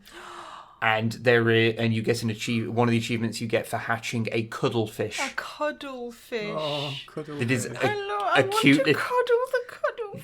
It's a cute little squid fish thing. I want to cuddle it. It's very adorable. But yeah, Subnautica's great. Definitely recommend it. I've also started playing Neverwinter Nights. You see, I bought that for me to play because I was like, I've always done. I booted up, I made a character, and then I just haven't played it since. And you've actually been like, actually, no, I'm going to play it. Fuck you. Well, the thing is, because I remember playing Baldur's Gate back in the day. I'm looking forward to the new one because it's made by the same people who made Divinity Original Sin 2. Oh, rad. So I am actually very interested. Because I could never get into Baldur's Gate. There was just something about it. I just couldn't get into it. But I do remember playing Neverwinter Nights and enjoying it. Like, I didn't get far in it because I was also a thick child, I think. I was a very thick kid. I can't remember. I couldn't figure out, and the first time I ever played Metal Gear Solid, I was about 9 years old, and I couldn't figure out how to crouch in the first area. So I just put it down and didn't play it again until I was like 13. Fair. But I remember enjoying it. But yeah, I didn't get too far in it, so I thought I'd give it another shot. And yeah, I've started up. I've made Johnny, my D&D dwarf. Has he attacked his fucking friends yet? She stated not yet. Bitterly. But I thought I'd make him just for simplicity. And yeah, so I went through the whole prologue thing where it gives you the tutorials and you get through because it's the enhanced edition, so it runs on modern machines at like a sensible resolution and stuff. It looks like absolute hot garbage. Oh, it really does. Like the orc women faces are hideous. Have you seen the goblins yet? No. Oh, the goblins look like they've been caught in like a revolving door. Like, see, I was gonna have Hela, my half elf paladin, but then I was like, no, I'll have Jaka, my shaman, my orc shaman. But you can only have half orcs because it's old D&D. Yeah, I imagine. I seem to remember because I had a mate who used to play it back in the day and play online, and there was loads of mods for it to have other factions and things and other races. Because he used to play Drow. Okay, cool. He used to play. It's one of those things where you go. Where at the time I was like, that's kind of funny. But he used to play a racist Drow who was racist against dwarves, and I was like, and then I thought about it the other day, and I was like, actually, all he was doing was going around and insulting people. That was actually really shitty. Yeah. But yeah, I have been enjoying it. I got through like the whole tutorial segment where it like leads you through and poorly explains how the game works because it's a tutorial from like decades ago. Yeah. But I've gone through and done like the first big quest, which I know you're about to like play it. But do you mind if I give some spoilers? No, about that it's quest? the first quest. I don't mind. So you have to go and acquire these creatures that have been like have become loose in Neverwinter. You have to catch them all. You have to catch them all. It's Pokemon, except these creatures will murder people and do weird shit. So you're chasing these like creatures, and you have to go and you get directed to a certain area where there's a prison. And when you like are heading towards that, someone comes in to basically tell you like tons of prisoners have escaped and they're causing mayhem around there, and like the head jailer is like responsible for letting them out, and people are like, what the fuck is going on here? And so you go into the area and you're fighting all these guys wearing rags, and you don't think about the implications of what you're doing. Because you get an XP and money. And you need that money because you need to hire a mercenary so that you're not just one Burke on their own. Get a bard, they can pick locks. Yes, I got the bard, and it turned out that was a good choice because they just picked all the locks for me that I couldn't pick because I'm a fucking barbarian. Are you suggesting that Johnny is having an issue with opening doors? Oh my god, I didn't even think of that! Yep, 100%. 100%. Life imitating art. So yeah, I went and gathered enough money, went and got that, and then I went into the jail, and you know, like the gameplay is very, very hands off. Like your characters will do their attacks, and you know, I can like taunt and rage, and that's about it. Basically, it's exactly the same as playing a barbarian in D&D, funnily enough. Wow, who knew that Neverwinter Nights had anything to do with like D&D? That's actually blown my mind. Almost as if you look in the bottom corner and you can see it literally doing dice rolls. Yeah. Almost, but I mean, probably not though. I mean, I haven't checked, but I doubt it. I mean, Neverwinter, that's nothing to do with Dungeons and Dragons, right? No. I mean, no, because it's Neverwinter, not Dungeons and Dragons. No. But yeah, it's really interesting to play it. Like, having now played a lot of D&D, like, it's interesting to come back to it because the whole game makes more sense to me now. Like how everything works. So I know it's obviously, you know, these things are like based on older editions than what I'm used to. But it's still got a lot in common, though. But yeah, the same like basic core mechanics. I'm like, okay, so this ability that does that. This you know is good at this. This is what they can do. What's interesting is like because you can effectively like soft program your like companions where you talk to them about their behavior. Okay, so you mum them. So you can say, okay, you prioritize melee attacks or ranged attacks. I need you to like. There's one where you basically can tell them like, okay, I need you to not unlock all the things that I can't unlock because I think the idea is so that you can do it. And, so you can level up your lockpicking skill. Or something like that. So you can do it yourself. So you can tell them to not do it because what happens is I basically walk up to a door and go and try and open it and then look at them forlornly and then they go, all right, and then come over and lock it for me. Yeah. I just love the idea of of Johnny being like, basically, yeah, like giving them the puppy dog eyes. But yeah, so you go into the jail, you murder a ton of people who I'm sure were all locked up for legitimate reasons. Yeah, they were all bad. They were all bad. Let's not think about it. Nope. No human has ever been locked in a prison for reasons that were frivolous. Nope, never. Anyway, the world is a nightmare. And there's like a half orc you encounter who's like the head bodyguard of the jailer. and you have a fight against him, and he's pretty tough. He's a half orc. He's gonna be fucking tough. He's wielding a double axe. Oh, that's the guy you showed me where it's No, like... no, it's not him. No. Oh, okay. I encountered Steve Bloom. Double axe. And he was a half orc wielding a double axe, which is an incredibly stupid weapon. Fucking incredibly stupid. But yeah, I encountered another one, and then he's like, you fought well. I'm not basically going to die for this weirdo. Yeah, the head jailer, the reason why he's let everyone out is that there's something controlling his mind. Beholder.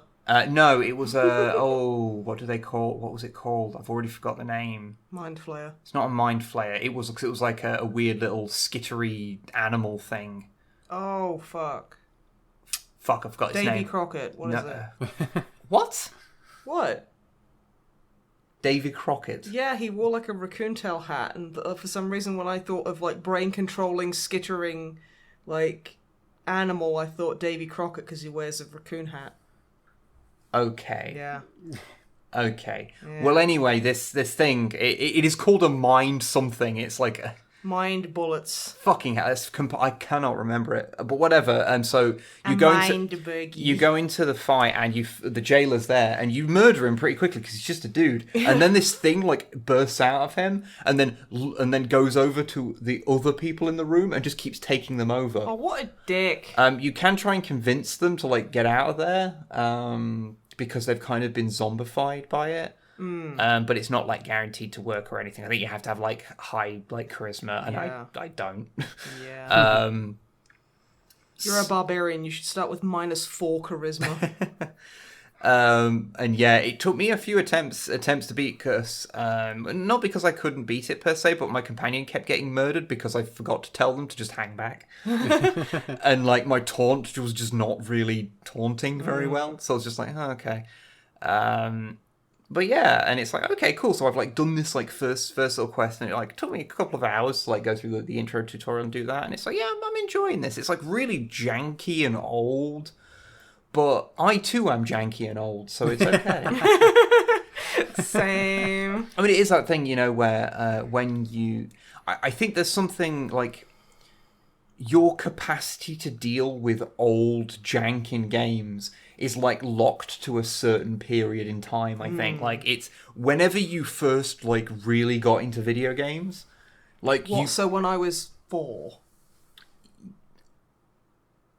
I mean, I don't know. There's probably I think I am like video gaming Georg and should not be counted. You are an outlier in a lot of cases, and of course the stuff you played, it was like fucking early PC games, which I don't mean to be mean to like early PC players, but like most early PC games were fucking shit. Oh yeah, apart from text adventures, they were fucking sound. I loved those. Just because like helped me with my reading and writing so much. Because in like early PC time, like it was the blue square is fighting the green square, and you lose because fuck you. And that, like, just compared to, like, consoles of the time, they were very primitive. They were. Of course, then they caught up and then have basically just been amazing ever since. And just sailed past consoles. So, like, to me, the jankiness of Neverwinter is something I can totally deal with because it's like, well, it plays better than a PS1 game, so, like, I'm fine. Because I think that's like when I got really into like, because I played video games loads before that, but that's like when I started really getting into stuff. And so that's sort of like my sort of jumping on point of like, that's the amount of nonsense I can deal with. So like I've gone back and played games from like before my time, obviously, like, and there's some that I really, really like, but like Commander Keen, you love that game. I fucking hate Commander Keen. You love Commander Keen. I fucking hate Commander It's your Keen. favorite game. I actually have an irrational hatred of Commander Keen. I know. Like, is it Keen Dreams that you hate the most? What's the one where everything has a grey background? That's like the first one. Yeah, it's like the first one. Yeah. I really hate that game. Really? I hate it. Okay. It makes me... It's slippy. It's unfair. Every part about it makes ugly. me angry. Even the part that I like. What about the pogo stick? That's the worst controlled like thing ever. It's awful. Yeah. It's awful. Yeah. If you have nostalgia for Commander King, God bless you, but fuck do I hate it. Yeah, and I remember enjoying it as a kid, but I admit my my hatred of it is entirely irrational. I mean, honestly, like that game, because I was very little when I played that. And there's like the green bitey alien, where it's like a green oval with big teeth and like red eyes on stalks. Oh, those and it things, would rush you. That scared the fucking hell out of me. And also, like, there's, like, kangaroos in jumpsuits. My brother used to have nightmares about those chasing him because they were so frightening. Oh, bless it. I used to be scared of pinky demons. And, like, talking to people at school about it, no one knew what the fuck, what's Doom? I'm fucking leaving. You see, it's weird because I know some people have like different experiences with like how much like when they were at school, other people like would talk to them about video games. But like everyone had a PlayStation. Yeah, when I was at school. Oh no, like everyone had like an N64. Myself and like one other kid had a PlayStation. Yeah, it was and only one kid I knew in school knew what PC gaming was. What Doom even was. Because it was just thing like when I was at school, like just everyone played video games. Like hell, I remember like being like a super young kid and just like the whole concept that because some people like to pretend that video games are like a male activity. That was the 80s fault. Yeah, apparently it's got a lot to do with how Nintendo marketed stuff. Yeah, because they realised, like, oh, more boys are playing, so let's just aggressively market this as something that men, like boys would like and ignore. Yeah. But it's like, no. I've heard that stated as a theory as to where that started. Is that they decided that was what it was, and so then they started marketing, and so then that became the perception, and it made it into a more male-dominated thing. I was accused for years of being a slut and pretending I only like video games so I could go hang out with boys, where it's like, no, I just like video games. And my games dev college course was fundamentally ruined, and I got lower marks and all sorts of disciplinaries against me because the head of the course didn't like me for that exact reason. He thought I was just there so I could be the token girl, like TM. Yeah. And he would literally pretend that I had plagiarized my papers and stuff just so he could punish me. So yeah, I'm glad that's not really a thing anymore. Yeah. Because Jesus Christ. Yeah, it's a fucking Jesus. Yeah, it's not good. Yeah, as a just a brief aside, as a general rule, if people say they like something, even if they are being a toxic element to a fandom or whatever, there's basically no utility in denying their love of something, like pretending it's not sincere. Like, I mean, they obviously like it, but they're just being a piece of shit about it. Yeah, so like, when someone says they like a thing, just assume that they like it. It's weird for you to assume that their likes better than you do. Also, I have here's my biggest pet peeve. Oh, I occasionally will get like a couple of people say in chat or whatever when we're streaming and be like, oh, I don't really know anything about 40k, but I like the way like these models look. I don't feel like a real fan. Yes, you are. If you like something, you're a fan. There's no such thing as real fans and fake fans. No, it's like, exclusionary bullshit, and we're not here for it. It's all like straight Gates up. open. Come on in. Just if you like a thing, you like a thing. Trying to measure who's the biggest fan is realistically just saying who's the biggest consumer. And quite frankly, I don't want to identify people by the things they consume. It's weird. But anyway, reward.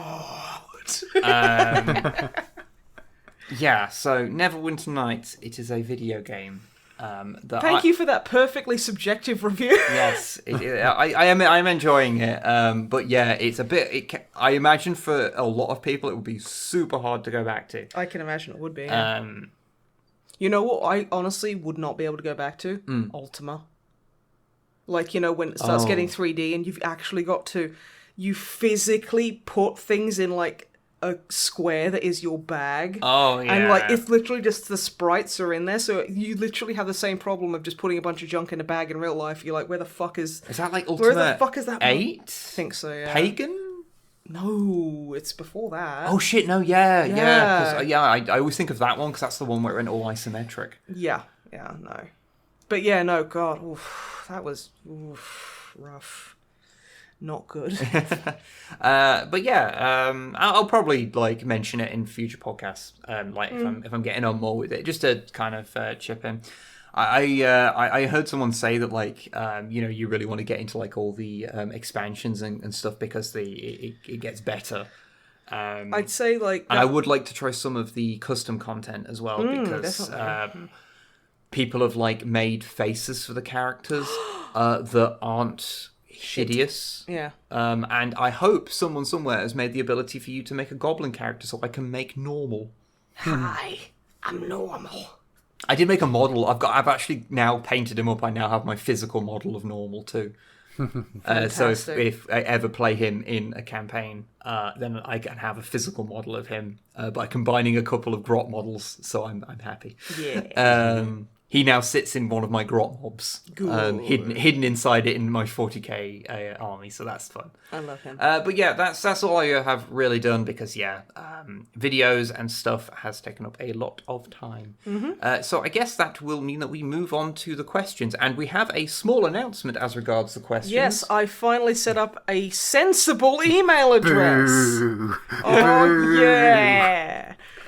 So what is the email address that people should now send things to? Okay, this is all one word, thedrummermat@gmail.com.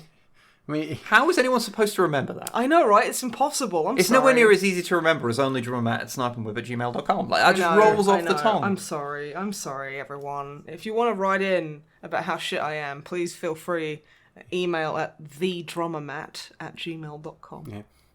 The old email still works. I'll check them both. It'll probably be checked significantly less as time goes on, so yeah, we'll be putting it in like the YouTube description, so you can just copy and paste it. Are you suggesting that I check the email more than once every half an hour before the podcast gets recorded? No. But I'm saying that somehow the other one will be checked even less than that. It will be slowly retired, is probably the best way of putting it. Yeah, okay. So what questions do we have there, Okie dokie, we have some questions. Oh, good. First up, Barbu Comedy. Hello. We love hearing about your D&D exploits. I was wondering, have you thought of recording these games or other games such as Warhammer stuff? I think we've had this question a few times, but I would love to. Yeah, it would be awesome, but logistically it's a bit of a nightmare, especially at the moment where like half of our D&D group have kids and no access to childcare because there's a pandemic, and I guess we're allowed to be in the same room, but I don't think we're technically allowed to perform in the same room. Yeah, we're not allowed to do work in this. It's weird. It's weird. But no, definitely like in like the future, in maybe a year or two, that would be awesome to actually try and start doing. Yeah, it's something we've always kind of wanted to do, but there is the whole thing of the some of the people in it are not like they're not people like us that are used to talking on the internet all the goddamn time. So we kind of feel bad for like springing that nonsense upon them. Yeah, inflicting the internet on them, I guess. As it comes to 40k games, I mean, we do our yearly bat reps. Which is due soon. Yes, we will be... Basically, once this podcast is edited, the next task is to start making that. Yeah. So we're going to have a channel anniversary bat rep. Do you want to give spoilers about what the fight will be? Like, what it will be between? Yes. Okay. It's between Gribblies and Goblins. Yes, it'll be your Tyranids, which, bear in mind, are big Tyranids. They are big. Versus Rebel Grots. Yeah. So nice. It's going to be an interesting one. I have a suspicion that this is one of those games that has the potential to end in, like... Because you will have, like, it's something silly like a squad of Gene Stealers and, like, a couple of big Nids. Yeah. It will mean that if I got lucky, I could potentially kill you in turn one quite easily. Yeah, basically. But also you could do horrible things to me if you get near me. The thing is, like, Tyranids in close combat are frightening. They are terrifying in close combat, and that's like, I just have to get to you quick. So, but you'll probably take a good few off. Yeah, I actually don't. Because you shoot better than orcs anyway, so. Yeah, I actually don't know how it's gonna. No, it's gonna be really interesting because it's such a weird mashup. But yeah, and we're basically figuring out the drinking rules. You can play at home if you don't value your liver. Yeah, we'll have to do something different considering that I will have like bare minimum about 40 units on the table. Yeah, so you don't want to drink models. 40 units at once. Yes, I will die. Yeah. So yeah, we will figure it out. But yeah, basically like it'll be a similar kind of like thing of like you lose this much or whatever, then you take a big drink or whatever. Yeah, we will figure it out and we'll mention it in the video. But yeah, that's coming up like before the end of the month, so. Yeah, so nice. So yes. What's the space? The big problem, of course, is for proper full-size ones is just that we don't have anywhere. We don't have the room. There's no places local that have like full-size boards anymore that you can just go in and play on. That aren't our local Games Workshop or Warhammer World, Which neither you of aren't which allowed to film in. Neither of which will let us film in. So yeah. Yeah. It's a tricky one, but yeah. Yeah. No, good question. Thank you. Okay, Titan Uranus. Nice. Which Xeno from 40k would be the worst replacement for the alien in the film Alien? A grot. Or, I mean, I guess if you... I was going to go with Cadian. Well, Cadian's a human. They're aliens, though. I mean, aliens, the holy terror. I mean, it depends how literal you want to be with the term aliens. Yeah, no, they're extraterrestrials, but they're not aliens. Okay, Yeah, fair. if we're talking about xeno races, so unfortunately squats don't count because that would be quite fun. Just have a squat like just rummaging around the the fucking engine room. Yeah. Like, hey. Like most of the Xenos from 40k would be terrifying in real life. I mean, Tyranids literally are just, let's make our copyright distinct xenomorphs. Yeah, but they have significantly less, like, genitals all over them, so I actually prefer Tyranids very much. they are less phallic, yes, Yeah. it is true. Like, worst is in, like, oh god, that's even more scarier than the xenomorph, or as in, this terrible. is shit. Oh, if it would be terrible, then it'd be like a fucking elder. It's just like, hey, I think you're all stupid. I know, Snotling would be worse. Oh, Snotling. A Nurgling. Because everyone would, like, go, oh, it's so cute, and then get the fucking plague. Yeah. So, I mean, as far as kill efficiency goes, it'd probably be more efficient than if you're talking like the Xenomorph. worst one, it's just like, oh, hey, it's actually like a fucking Carnifex. It can barely fit in a room. Yeah, you just see, like, little, like, knives just poking out, and it's just like... But don't get me wrong, if you get near it, it's going to kill the shit out of you. I headcanon that Tyranids trill. Yeah, I get that. Like, kind of like angry knife pigeons. Yeah. So yeah, you just hear this anguished trilling from like the fucking med bay, and he's just smushed on in there like, like just hopelessly stuck. But yeah, yeah, no, Yeah. I'd say yeah, that's perfect. Okay. John, Matt, what about you? You didn't say anything. I was trying to think of one that would be like funny, but yeah, like all of the Xenos are pretty terrifying to meet in real life, I imagine. Yeah. So I can't think of one that would be like the worst, as in it'd just make the film bad because it'd be funny or something. Like I said, I think Snotling's about the, you know, you get into that kind of territory, and your Nurglings and stuff. Parrot squigs, because then it'd just be shouting swear words at you. Yeah. Like orcish squigs. pretty They good. wouldn't kill anyone. Got it. A hair squig. I've got a better one. Breath fetching squig. Getting rogue trader here. Yeah. It's just a pack of like chewing gum. And then everyone's like, what's that doing there? And they're like, and then they just carry on for the next hour and a half. The scene where the xenomorph bursts out of John Hurt, except he just coughs up a single like Wrigley's pellet. He's like, oh, okay. I don't remember reading that. And just puts it down. Yeah, there we go. and then everyone carries on as normal. Yeah. Or if it's a hair squig, he just coughs up a hairball. It's, It doesn't kill you. It's just a bit unpleasant. Yeah. I imagine John Hurt like he's coughing up a hairball like a cat on the table. Yeah, he starts like retching, and everyone stands up, and like it happens in slow motion. They're like, no, and then he's like, and runs and hides behind the sofa. Yeah. And it's silent, and then you just hear retching again. It's a little known fact that John Hurt was 80% cat. Yeah, he was. Yeah. Anyway. Okay, next up, Dave Ellis. Hello. A couple of questions and some recommendations. Question 1. What is your guys' favourite endearingly crap model? It doesn't have to be from GW, but I mean that's on brand. Yeah. I would say it is the Chaos Squat exosuits. Oh, it's so bad. They are, the eggs. Yeah. Because their sculpt quality is so bad. They have so many casting errors on them. There's like bits of asymmetry on them that are ridiculous, but I just love them. They're so shit. I love them. I'm trying to think. Because it's like, I don't really... there's not many endearingly shit ones that I know. It's either I hate the model or I think it's cool, so...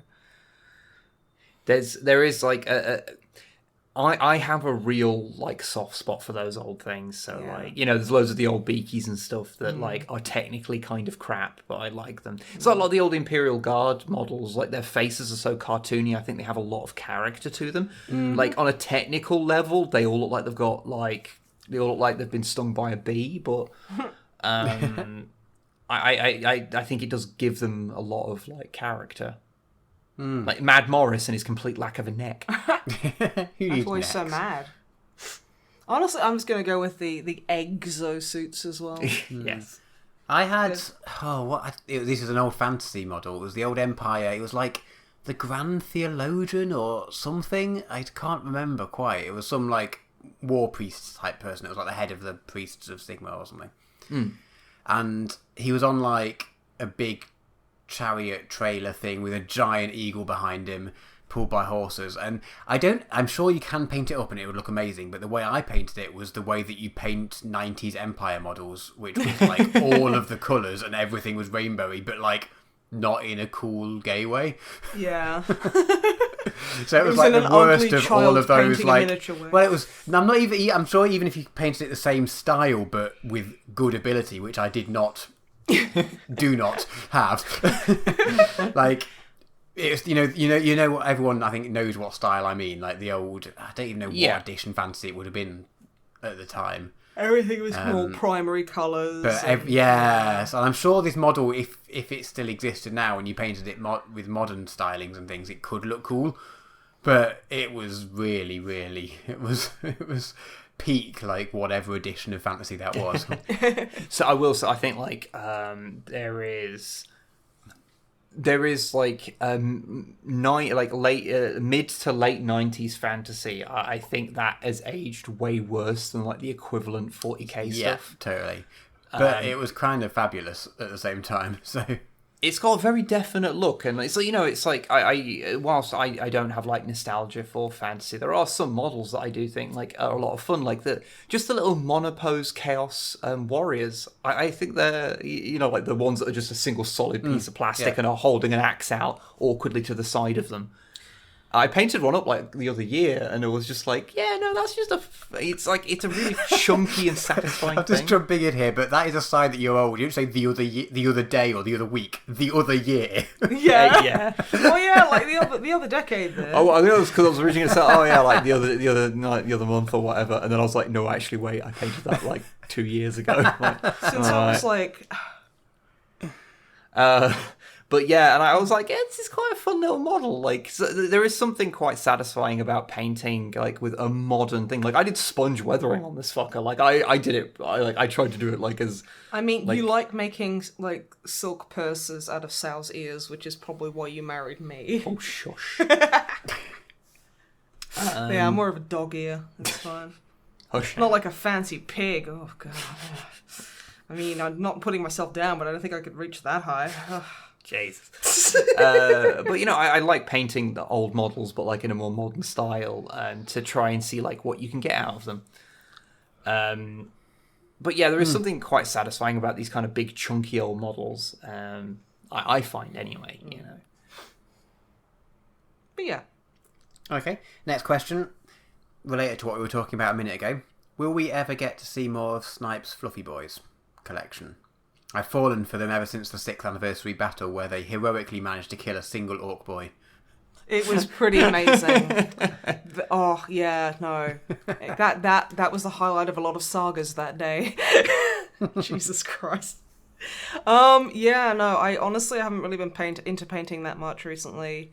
I've been getting into crocheting because I can nice. only have like one hobby at once, or like two at the most. So I have, at the moment, I am drawing and crocheting because I bought myself for my birthday a Star Wars crochet kit that you can make like little BB-8, and I'm like, I need to do that. Yeah, that sounds amazing.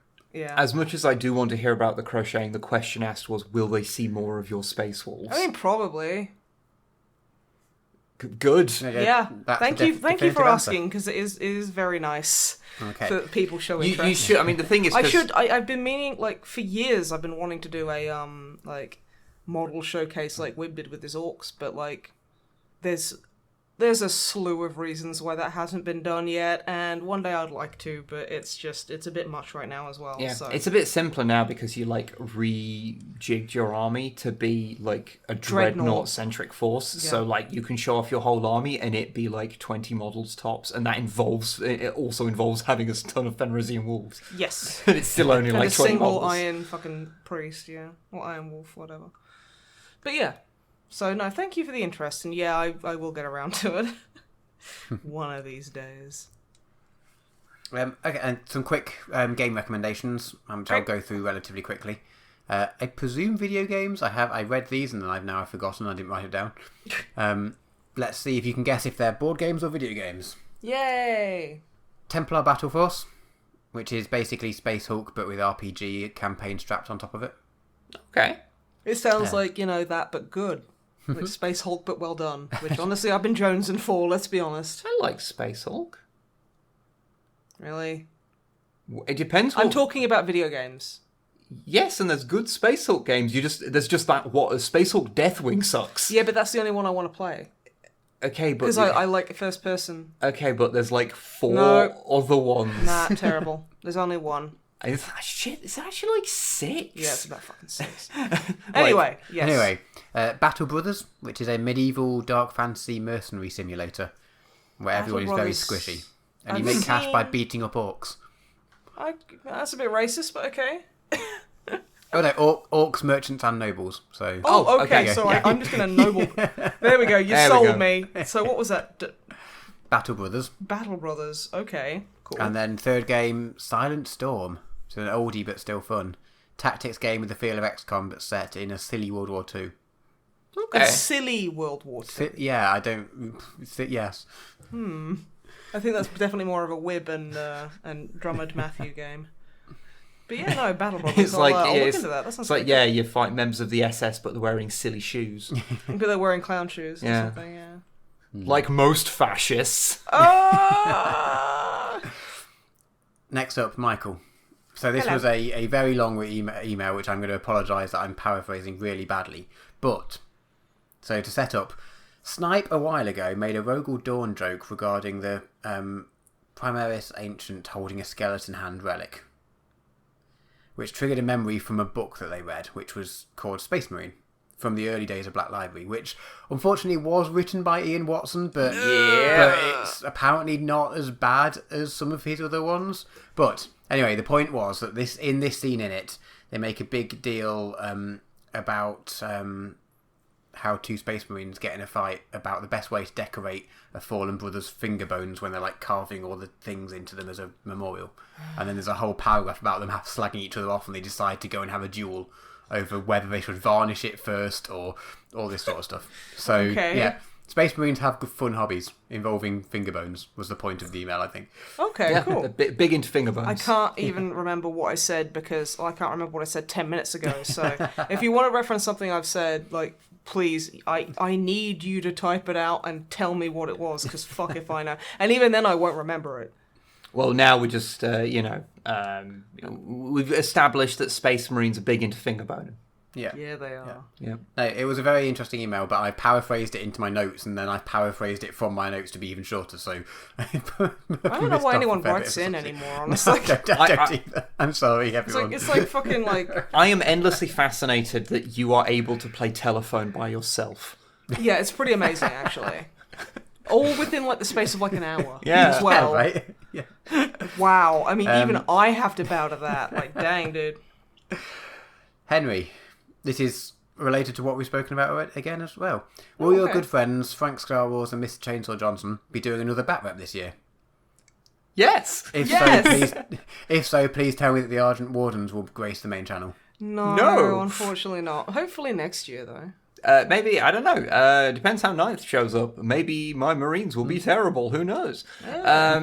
We'll figure it out. Yeah, no, I'm really into my goblins right now. He's just really focusing on his goblin art right now. You could dress your Argent Wardens as goblins. Everything is goblins. I just go over my existing paint jobs with just slap green on their faces. Well, I mean, and just it's like how Ruby Rod signs autographs, which is bucket, like dip a paintbrush into a bucket and just walk past like your models. Yeah, you could just do that. I appreciate the deep cut to the Fifth Element there. Of course. Yeah. Okay, good. So yes and no. Good. Lynn Squiggly. Hello. First question, very important question. Okay. Do you like pom bears? They're okay. I don't. I do. There we go. Gross. We've got it all covered. Yeah, that was a really good question. Thank you, Lynn. Yeah. Finally, some decent fucking questions on my podcast. Well, this next one, not a question, but a decent recommendation. Not that the other ones haven't been. For Wib, I recommend Rolling Line, a train set building game, where you can shrink down and drive the trains, or be big and build complex dioramas. Oh my god. Shit, I think I looked at this a couple of months ago. Yeah. Yeah. Rolling Line. I'm just going to say it a few times just so it's in your subconscious. Rolling Line. Rolling Line. Okay, there you go. You're going to be thinking about it for a while now. No, I'm just thinking about Limp Bizkit now. Yeah. They see me roll. Wait, no, hang on. You're going to be listening. You're going to be playing that, and that will consume your life, and Rolling by Limp Bizkit will just keep playing. You know, my favorite rolling joke No. is to sit there when you're playing a game which involves dice rolling and saying that's how I roll. And saying that's how I roll. And then it's not because that is funny, because it is not. It's showbiz, baby. It is watching the other person's pained expression when you do it. That's when it comes to like that rolling based humor, you really have to make your own fun. Yeah. Okay. Terrific. Okay. Any other recommendations? Yes, but this is from the next person, Mikkel. Okay. Recommendation for Snipe. Oh. Since you're Is consuming it a lot fucking off? I'm waiting for someone to write and go, I have a recommendation for Snipe. Get the fuck off this podcast.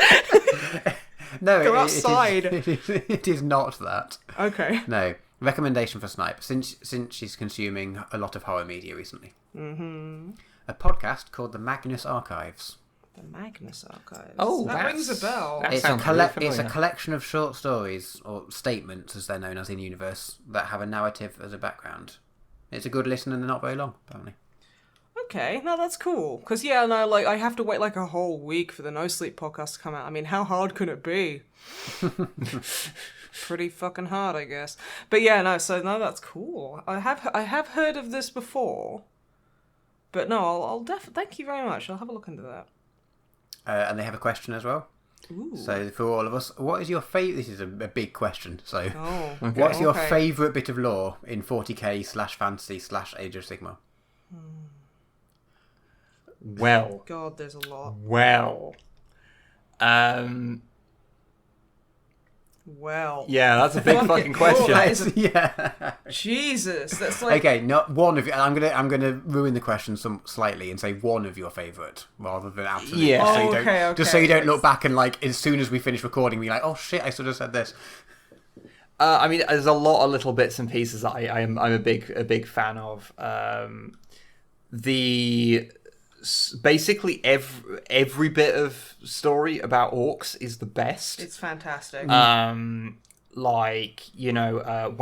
Gutsmech, who like launched off a cliff into a warlord titan's cockpit and to like take down the crew. Mm-hmm. Like he just did sick bike tricks. He went I really like that Red genuinely makes things go faster with orcs. Yes, I love that. I loved that, and it really sucks that it's not a thing anymore, but... Yeah, the whole concept that orcs are able to... are all sort of have this latent psychic potential where when you have enough orcs together, they affect reality around them if they believe in something enough. I think there is the idea, like, you know, you can take it too far of, like, you know, they can make anything work. I'm kind of a fan of the idea of that, like... Like, oh, is the Emperor, like, alive because the orcs think he is? I wasn't thinking that. I was thinking more Which like... is an interesting question, but I've seen people actually get very unfriendly about it. Oh, really? But I'm talking about, like, oh, yeah, there'll be, like, a box on a vehicle, and you open it, it's supposed to be the engine, you'll open it up, and it's like empty. screws and, like, a squig toenail. And I'm kind of not a fan of that kind of thing. I'm more of a fan where it's like, they have built a thing, but it just shouldn't work. Like... And it's just them going, well, like, it should seize up or fall apart. Like, I think that's the kind of thing. Yeah. It's like their will holds the stuff together. And, like, that's how I personally interpret it. And that's why, you know, like, they are willed to be faster by that. And I think that works well. Like, their whole belief in, like, blue being lucky and purple being stealthy is, like, reinforced by that. I think I do like that kind of stuff. And I am, you know, obviously I'm a big fan of the whole concept of, like, the Grot Rebellion and all that, like, and my own various headcanons surrounding it, which for my own stuff. Yeah, yeah.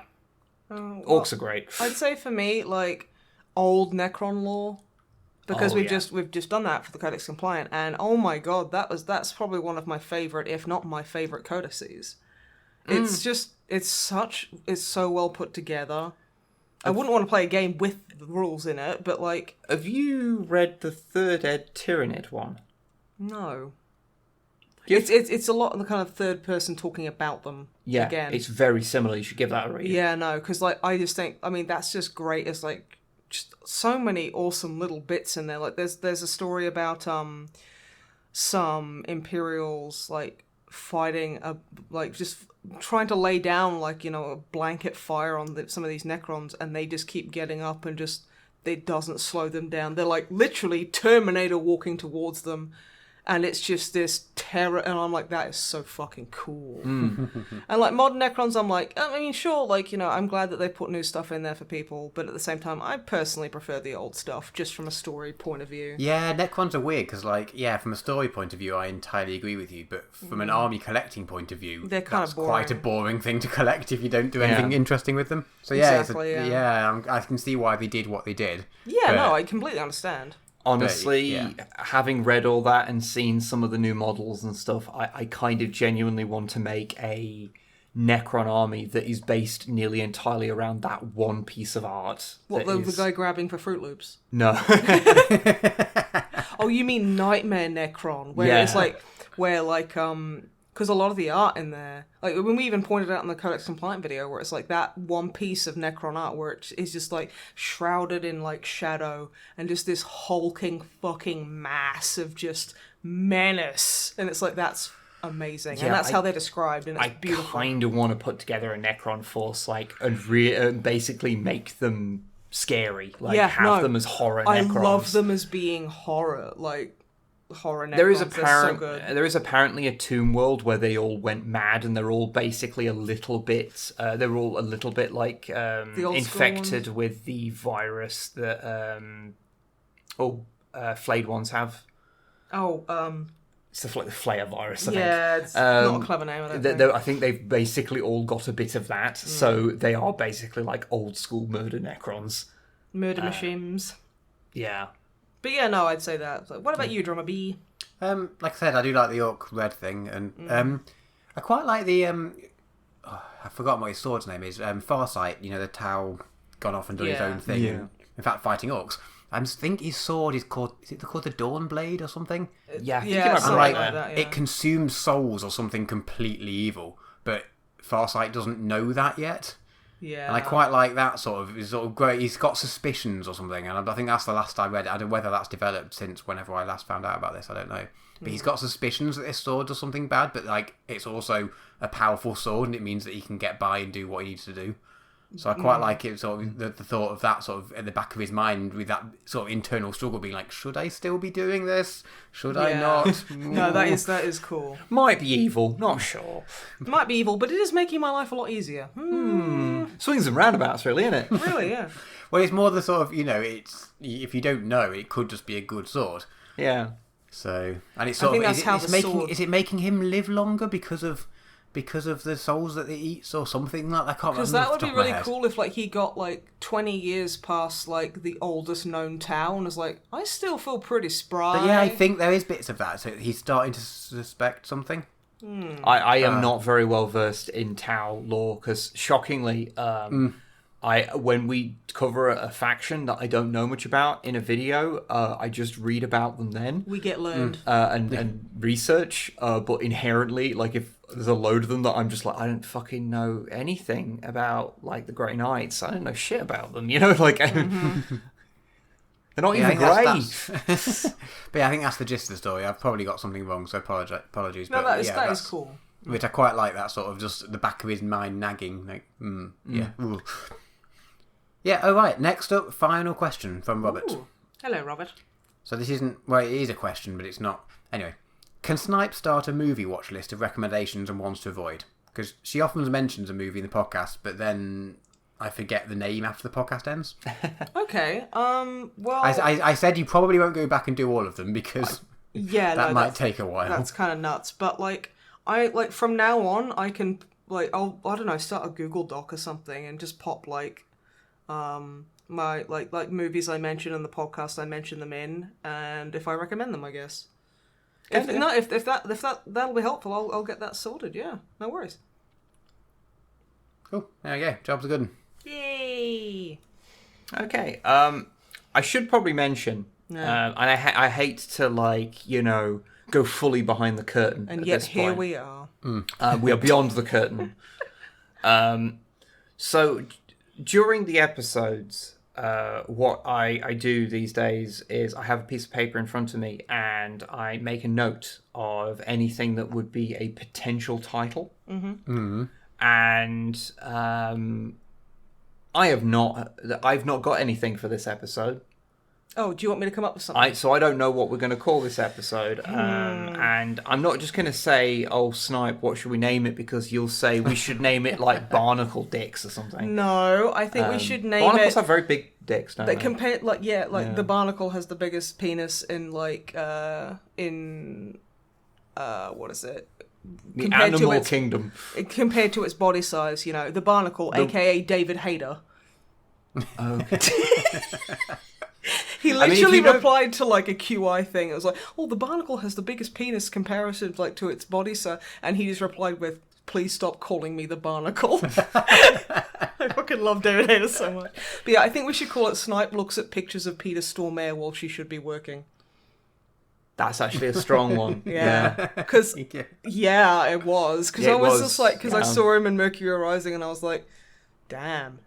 And then he gets killed immediately. I'm like, fucking great. I just thought, we'd lampshade this, whichever it's picked. I mean, if someone can make a funny jest about Warhammer 40,000, that'd be great, because the things where we can name the episode after Warhammer, get better views. Peter Stormare is an inquisitor that Snipe is looking at pictures of when she's supposed to be working. I know. I might do something about if we can work it let's SEO this. Okay. So we need to incorporate 9th edition, because that's coming out. 9th edition Peter Stormare. And what people rep. People are really into things that cakes. People put the things that they don't think are cakes but are cakes. Okay. Yeah, that's a thing. Yeah. Yeah. People are into that right now. So so you go 9th edition is actually a cake. Is secretly a cake. 9th edition is secretly a cake. Okay, and then we can have Peter Stormare as the preview image. Yeah, and I'll try and Photoshop a picture of the 9th edition rulebook to be with a knife in it, cutting it open like it's a cake. I'll try. But it's Peter Stormare doing it. I think we'll leave out the Peter Stormare part. No, that's definitely part of the SEO. Trust me, he is the new hotness right now. I mean, if I'll tell you what, if after we finish the podcast, if you can pull up like the Google results, because it has like the trending over time thing. If you can show me that there is a defined spike in Peter Stormare interest, then we'll include him in. I've got a lot of Googling to do. I also feel sorry for people that have gone all the way through the podcast and going like, oh, why did they pick that name for the podcast? And then they get to this, and then they're going to go, oh, so it was just this. Yeah. I mean, I feel like people do that at the end of every podcast. Oh, yeah. it was just that. I think there's a lot of Stockholm syndrome going on here. Was that it? Is the the feeling that we aim to leave? Not in a way that that wasn't long enough or satisfying. It was just like, did I just listen to that? I mean, I don't mean to insult the agency of our listeners. But that's what we've been doing for the past 5 minutes. So that's what we've been doing for the last 105 episodes. Yeah, self-deprecating humor. We actually love and respect and cherish all of you. And please send an email in to thedrummermat@gmail.com telling everyone how currently in Peter Stormare is and how he's actually really good to use as SEO right now. Yeah, he's Peter. I guess that's okay. That's another name to use. Peter Stormare is quite strong with SEO right now. Okay, or that Peter Stormare is trending. Oh, he can trend me all day. I don't mind. I don't know what the fuck that means, but I'm implying it's implicitly sexual. I think that the implication there is less of an implication and more of a declarative statement. I don't know. I was obfuscating it very skillfully. I am a wordsmith. Obfuscating it in the same way that a billboard does, yes. Yeah. Which is still obfuscated. Yeah. It's got a bush in front of it or something. That's me. I'm that bush. Good. Peter Stormare is my bush. I think this metaphor has become so muddled that it is probably best to just move past it and end this audio hallucinatory nightmare. I need to go and Google who's Peter Stormare is. Dude, no, if you Google him, have you seen Constantine, the movie with Keanu Reeves? No. Oh. I love that is your point of reference. Well, have you seen Fargo? That guy is the one you've been talking about this whole time. What? No offense to him, but that's him when he's older, and I'm not old enough to find him attractive at that age yet. But I'm talking about young Peter Stormare. Well, there is a couple of pictures where he looks like old Ryan Reynolds. What? I mean, yeah, I guess, but okay, we're gonna do this after the podcast because you need to get learned. He also voices Godbrand in Castlevania. I like both. It's Godbrand his name. Yeah, it's Godbrand. Yeah. Also, he was one of the bad guys alongside Steve Buscemi in Fargo, the movie. He's also done a bunch of bit parts. He was the psychologist in Until Dawn, the video game. He's done a lot of. I'm not accusing him of not worked hard in his career. I just didn't know that was the person you were talking about. Okay, but there he is, and he's a tasty daddy man. Good, and now his Google SEO thing will spike because everyone's like, who? Who did they really spend 10 minutes on the end of the podcast talking about Peter Stormare in an entirely manufactured segment? Do you know his full name? I do not know his full name. It's Rolf Peter Ingvar, because he's he's peak Swedish, and I'm like, okay, you're one of your names is Ingvar, and Rolf is it's similar to Ulf, which is the old word for wolf. Is Stormare his actual surname, or is it stage name? No, his name was actually just Storm, but Stormare actually... His name is Storm? Yeah, last name was Storm. Fucking hell, that's... But then he changed it because there was another actor who had that surname, so he changed it to Stormare. He changed it because he realised that he sounded like a 1980s action film protagonist. He's all fucking... It's in the same level. He's hello, my name is fucking Peter Ingvar Storm. That's in the same level of believable names as John Matrix. Oh, what about... Oh my god, there's that lady who's it's something... It's Moonblood Fang or something? I can't remember her name. She was in the Street Fighter the Chun-Li movie. that sucked. Oh, yeah. It's like something Moon Blood, and I'm just like, she has the coolest fucking name in the world. Nearly makes up for the Chun-Li movie. Not quite, but nearly. But yeah, anyway, we're gonna stop fucking being weird. Thank you very much for listening to whatever the fuck this was. And please send your questions and like your like confirmation that Peter Stormare is so hot right now to thedrummermat@gmail.com. Thank you very much for listening, and goodbye. Goodbye. Bye. Can't believe you don't know who fucking Peter Stormare is. Oh my god.